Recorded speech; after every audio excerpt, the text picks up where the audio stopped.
선거권의 혼술, 둘째 짠, 직격 인터뷰입니다. 문재인 대통령의 저격수로 변신한 박근혜 정부의 민정수석, 누굴까요? 자유한국당 각상도 의원이죠. 각상도 의원이 지금 여러 경로를 통해서 문재인 전 대통령에 대한 어떤 가족, 특히 일가들에 대한 의혹들을 꾸준히 제기를 하고 있습니다. 그제는 그 국회 본회의장에서도 이 문제를 적극적으로 제기를 했죠. 아시다시피 각상도 의원은 검사 출신이고 대구의 초선 국회의원입니다. 그리고 박근혜 정부 초대 청와대 민정수석을 지낸 인물이죠. 그렇기 때문에 이 각상도 의원이 제기하는 문제, 본인이 청와대의 시스템 이런 것을 잘 알죠. 물론 정권은 다르지만은 그렇기 때문에 더욱더 좀 주목을 받는 그런 측면이 있습니다. 각상도 의원이 지금 문제를 제기하는 것은 크게 세 가지입니다. 세 가지 전부 다 문재인 대통령의 딸 다혜씨, 그리고 다혜씨의 부근이죠. 그 사위와 관련된 일입니다. 가장 먼저 문제를 제기했던 것이 다혜씨가 다혜씨가 문재인 대통령의 재임 중에 동남아의 한 국가로 이주를 한 배경. 각상도 의원은 계속 동남아의 한 국가라고 이야기하지만은 언론에서는 태국 이야기가 나오고는 있죠. 아직 확인된 것은 없습니다. 그러니까 동남아 국가로 이주한 배경을 계속 짚으면서 어떻게 현역 대통령의 딸 가족이 해외로 이주를 할 수 있느냐, 그 배경이 뭔지 설명을 하라는 것이고요. 또 특히나 현직 대통령의 가족에게는 경호가 필요합니다. 경호가 필요하기 때문에 지금 대통령 딸과 손자 여기에 경호 비용을 추산되는 것이 상당히 최대 9억 원까지가 예상된다, 이런 것이 각상도 의원의 주장입니다. 그리고 또 한 가지는 이주한 것 외에 다혜씨의 남편 문재인 대통령의 사위와 관련된 이야기죠. 사위가 근무를 했던 회사가 토리게임즈라는 회사입니다. 토리게임즈라는 회사인데 이 토리게임즈가 그러니까 입사를 하기 전에, 문재인 대통령의 사위가 입사를 하기 전에는 외부 차입금, 주로 투자금을 이야기하겠죠. 이 투자금이 겨우 300만 원에 불과했었는데 이것이 입사 이후에 9억 원으로 늘어났다는 것이죠. 9억 원으로 늘어났기 때문에 이것은 어떻게 보면은 모종의 역할을 한 거 아니냐, 사위가. 그러니까 대통령의 사위라는 이 신문에서 모종의 역할을 한 거 아니냐, 이런 이야기고요. 마지막 한 가지 또 새롭게 의혹을 제기한 것이 바로 국회 본회의장에서 이낙연 총리를 상대로 문제를 제기했던 부분이죠. 사위의 특혜 취업 의혹입니다. 이상직 전 의원이라고 있습니다. 지금은 국회의원이 아니고 국회의원을 지냈는데 이상직 전 의원이 얼마 전에 중소기업진흥공단, 지난 3월달이죠. 중소기업진흥공단 이사장으로 임명이 됐습니다. 작년 3월달에 이사장으로 임명됐는데 이상직 전 의원은 이스타항공의 설립자입니다. 그런데 이스타항공과 합작을 염두에 두고 태국 자본이 모여서 만드는 법인이 하나 있습니다. 근데 그 법인에 문재인 대통령의 사위가 취업을 했다는 것이죠. 그러니까 이상직 전 의원이 중기진흥공단 이사장이 임명된 것이 작년 3월이고 한 달 후에 취업을 했기 때문에 관련 있는 회사에 취업을 했기 때문에 이것은 결국은 어떤 취업 청탁 내지는 특혜 취업 아니냐, 이런 의혹을 각상도 의원이 제기를 하고 있는 것이고요. 여기에 대해서는 국회에서 이낙연 총리와도 서로 공방이 있었지만은 오늘 제가 각상도 의원을 잠시 만났습니다. 일단 만나서 각상도 의원이 했던 이야기들 먼저 좀 들어보시고 다시 이야기를 나누도록 하겠습니다. 예, 정거라고 하는 게 왜 필요한지 모르겠습니다. 왜냐하면 대통령 사위가 어디에 취업하고 있다는 건 대통령이 압니다. 그러면 그게 사실인지 아닌지만 본인들이 얘기해 주면 되는 거죠. 근데 지금 사실이 아니다라고 얘기한 게 없습니다. 그렇게는 얘기를 못하고 정권을 내라고 이제 그렇게 얘기를 하더라고요. 그래서 이게 좀 본말이 전도된 얘기다. 그 다음에 이제 정거라고 하는 게 자꾸 정거 대통령이 정거 얘기하면 어떻게 됩니까? 우리가 한번 제시를 해보면은 대통령께서 수사도 사법 절차에 필요한 게 정거 아닙니까? 그럼 대통령이 수사를 한번 받겠다고 지금 그런 취지로 지금 얘기하시는 건지 그게 저는 의문입니다. 증거를 만약에 제시를 하면 수사를 받겠다 이 취지 이렇게도 해석이 가능하겠네요. 그럼 지금 어제 이제 제가 보도자료 내면서 그러면은 대통령께서 증거 자꾸 말씀하시니까 네. 우리가 증거 내서 수사 받으실 생각이 있다고 우리가 이해하면 되냐고 제가 어제 그렇게 이제 말씀드렸죠. 증거 내실 거예요? 증거 있습니까? 증거 찾아야죠. 거의 지금 우선 그 국무총리가 우선 그 답변 그 대정부 질문할 때 답변을 어떻게 했는지 한번 기억해 보세요. 항공사 관계자하고 이스타 항공사 관계자하고 자기들이 그 얘기를 보고를 받았다고 했지 않습니까? 그렇게 이야기했죠. 그러면 그 내용에 대해서 있다 없다 거기 근무했다 안 했다 하는 것까지 보고를 받았을 거 아닙니까? 그런데 답변은 그 부분에 대한 게 만약에 근무를 안 했다고 하면 그 자리에서 저한테 대번에 얘기를 안 했겠습니까? 예, 사실이 아니라고 대번 저한테 받아쳤을 거예요. 그렇죠. 그런데 아무 얘기 못하고 무슨 뭐 합작법인이냐 아니냐 뭐 이런 얘기만 이제 뭐 얘기를 하더라고요. 그렇게 얘기하는 것 자체가 이미 자기들은 확인이 거기 근무하는 게 맞다고 지금 저는 자인한 거라고 지금 보고 있습니다. 그리고 이게 문다혜 씨가 태국으로 이주한 거하고 이게 서로 연관이 되는 겁니까? 지금 어차피 이스타 항공에서 같이 합작 사업을 하려는 쪽이 태국 자본이 태국 자본이 투자를 한다는 거니까 그렇다면은 그 사위가 그 태국 자본이 만든 회사에 취업한 것과 문다혜 씨 가족이 태국으로 이주한 것에 서로 연관이 돼 있는 건가요? 연관이 돼 있죠. 이주를 이제 왜 했어야 되느냐? 뭔가 문제가 있으니까 이주를 했을 거 아닙니까? 그럼 이주를 하면은 그 현지에 뭔가 인연이 있거나 뭔가를 할 수 있는 게 일이 있어야죠. 그 일자리가 만들어진 데가 거기라는 겁니다. 그럼 아직도 그 회사를 다니고 있는 건가요? 저희들이 최근에 들은 걸로는 지금 근무 안 한다고. 근무는 안 하고 태국은 가 있고 근무는 안 하는 상태고. 더 이상의 지금 이제 어떻게 가 있는지는 이제 지금 우리가 이제 못 찾았는데 증거 좋아하는 대통령께 증거 이제 만들어 드려야죠. 근데 일반적인 국민들 시각으로 그러니까 대통령의 가족이 임기 중에 해외로 이주했다. 그렇다면은 그 이유를 충분히 밝힐 필요가 있는 거죠. 청와대에서는 그것을 뭐 사생활처럼 이야기를 하는데. 사생활인지 아닌지 한번 판단을 한번 해보십시오. 왜 제가 처음에 이제 대정부 질문할 때 먼저 얘기를 민정수석실에서 친인척 감시해야 된다 하는 얘기 왜 꺼냈냐? 이거 공적인 영역에서 해야 되는 일입니다.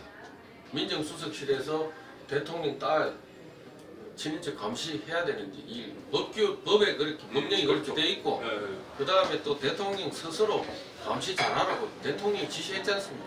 대통령 지시를 수행하는 게 이게 어떻게 사생활입니까? 대통령이 내 딸하고 잘 감시하라고 민정수석한테 지시했잖아요. 지시했는데 이 지시를 민정수석이 수행하는 거는 공무입니다. 이게 어떻게 사생활이에요? 이건 반드시 밝혀야 된다는 이야기죠. 그럼요. 이주한 이유를. 그리고 어차피 해외 태국에 있으면 경호 비용도 추가 비용이 만만치 않잖아요. 많이 들어간다. 어제 이제 저희들이 계략만 이렇게 한번 내본 게 외교부에 이제 해외 공무원들을 많이 내보내니까 외교부 공무원들이 해외에 이제 나가면은 대략 어느 정도 비용, 추가 수당 같은 거 나가니까 그런 걸로 계산해서 한번 해보니까 한 9억 얼마 정도 그 정도 들어가는 것 같더라고요. 1년에. 근데 청와대 이제 민정수석 초대 박근혜 정부 민정수석을 지냈었는데 청와대 그렇다면 내부 사정을 누구보다 잘 아시잖아요. 그런 상황에서 지금 일종의 문재인 저격수 역할을 한국당에서 하고 계신데 그런 부분에 대해서 좀 부담은 없으십니까? 부담 많죠. 지금 현 청와대가 어떻게 돌아가는지까지는 저도 사실 잘 모릅니다. 지금 뭐 청와대 법무 과거에 이제 한 적은 있지만은 현 정부가 돌아가는 건 잘 모르고 이게 이제 처음 제가 이 얘기를 꺼내니까 그쪽에서 김의겸 대변인이 뭐라고 했습니까? 정보 유출한 누설한 책임을 묻겠다. 과거에 어떤 전력이 있는 사람이다. 뭐 이런 거 다 꺼내가지고 저한테 협박했지 않습니까? 가지고 뭐 대놓고 국회의원한테 응분의 조치를 강화하라고 공개적으로 그렇게 얘기하는 게 이게 나라다운 나라입니까 정말? 어떻게 국회의원이 질의를 공개 질의를 한다고 해서 내가 뭐 과거에 전력이 어떤 사람이고 뭐 그런 걸 다 파내고 뭐 언급의 조치, 법적인 조치하겠다, 고발한다 뭐 이런 식으로 지금 얘기하지 않습니까?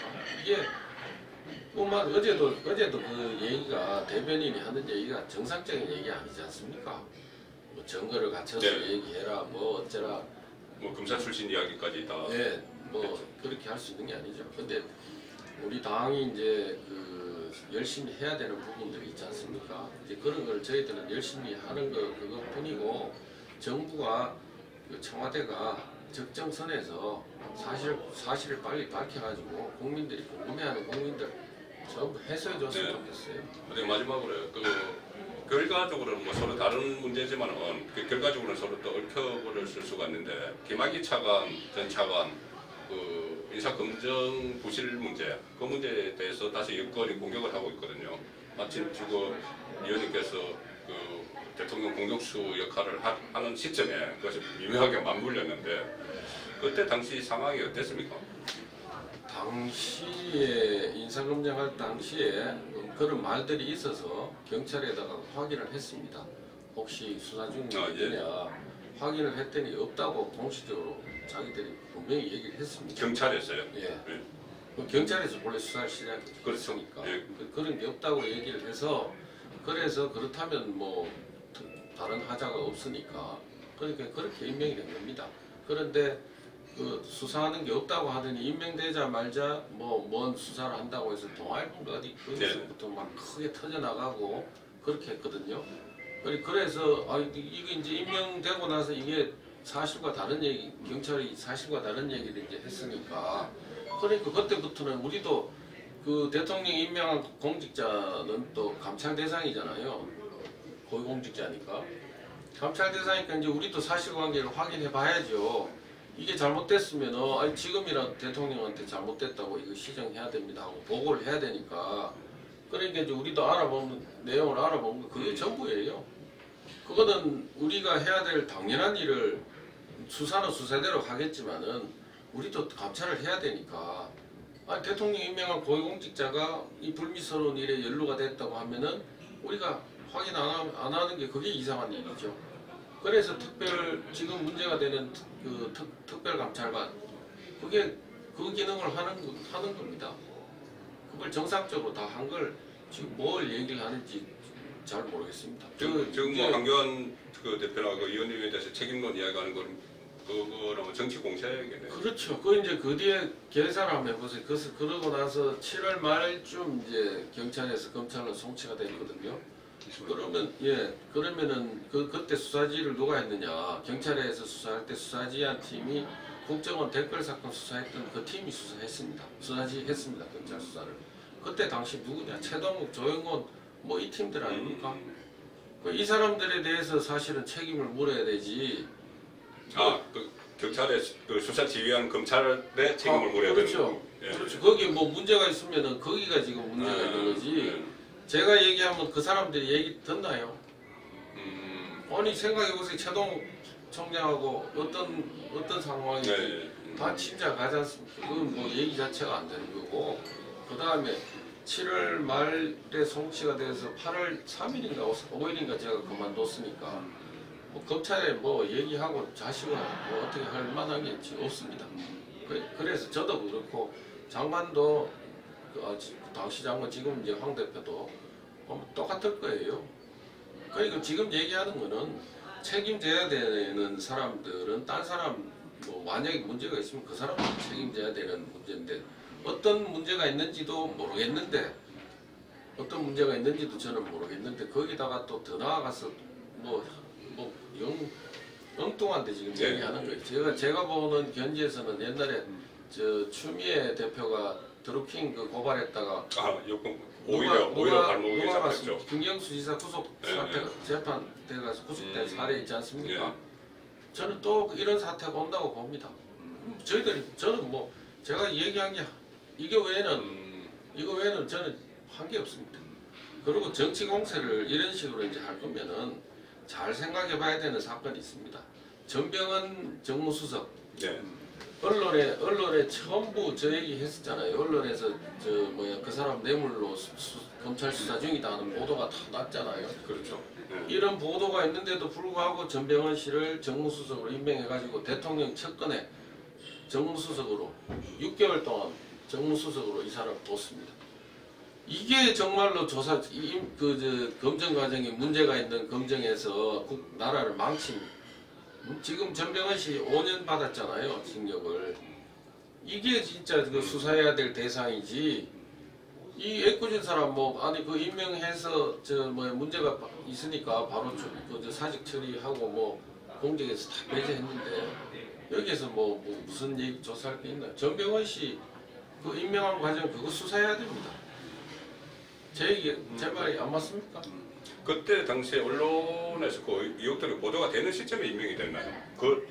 보도는 이제 한참 전에 있었죠. 전병헌 그래서 씨가 한 오래전에 있었죠. 한 1년 전에. 6개월인가 1년 전쯤 1년 전에 보도가 있었죠. 있었는데 아니 저도 경찰에다가 무슨 수사 중인 게 있느냐 이런 게 있으면 다 물어보고 하는 거 상식 아닙니까? 상식이죠. 근데 그걸 알고 한 건지 모르고 했는지 알고 했대도 문제고 검증 못했으면 그 사람도 그 이상한 사람 아닙니까? 몰랐다고 해도 말이 안 되는 거고 그리고 그 자리가 정무수석이라는 자리가 대통령 바로 옆에 대통령하고 국정의 최고 중요한 사항을 대통령하고 바로 옆에서 논의하는데 그 일일 보고를 하죠. 그렇죠. 일일 보고. 예.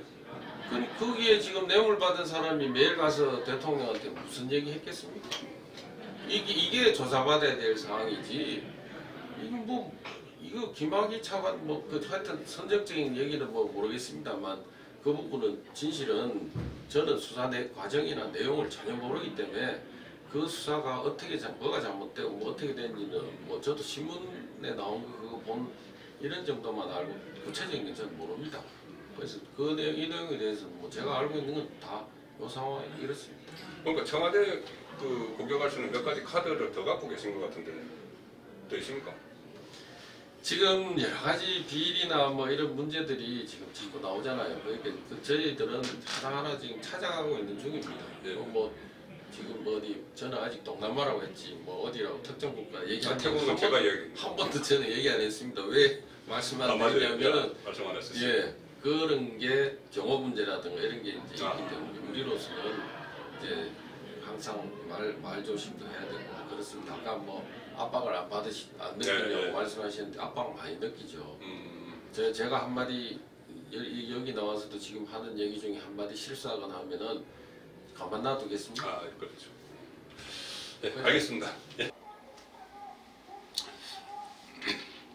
예, 여기까지는 각성도 의원이 제기하는 의혹이죠. 일단은 주장입니다. 그래서 이에 대한 입장을 청와대가 내놨죠. 청와대 내놨는데 청와대 입장을 제가 간단히 정리해드리면 이렇습니다. 김의겸 대변인의 반박이죠. 증거를 갖고 말하라. 이렇게 이야기를 했습니다. 판사는 판결로 말하고 검사는 증거로 말하는 법이다. 그러니까 각성도 의원이 20년 넘게 검사를 했다는 본인 주장에 따라 본인 주장이 증거는 보이지 않고 어떤 소문과 추측만 구성하자는 이야기고요.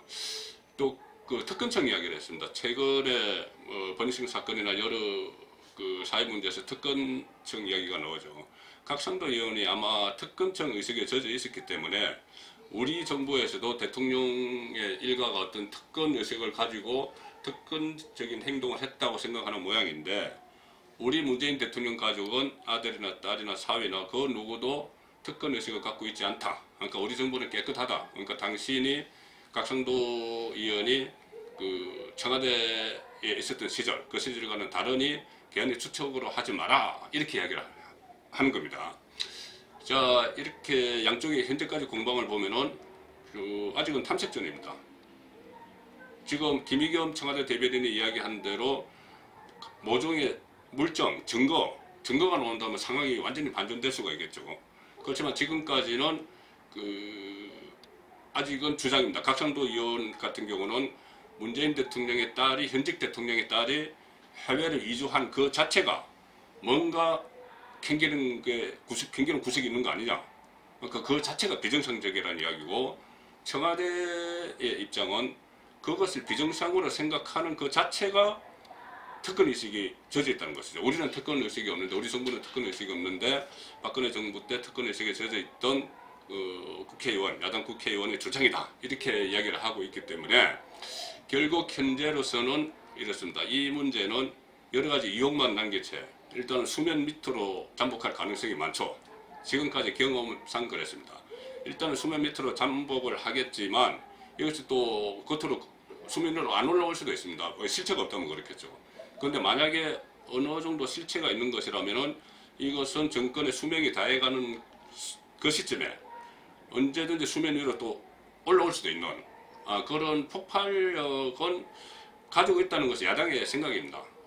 그렇기 때문에 어쨌든 지금은 이 역시도 이 과거에 유사한 뭐 사례가 이런 게 몇 번 있었기 때문에 제가 말씀드리는 건데, 그렇지만 이 역시도 현 정부에서는 우리는 과거 정부가 다르다, 도덕성이 확고하다, 이렇게 이야기를 하고 있기 때문에 지켜봐야 되겠죠. 송국근의 혼술 두 번째 장이었습니다.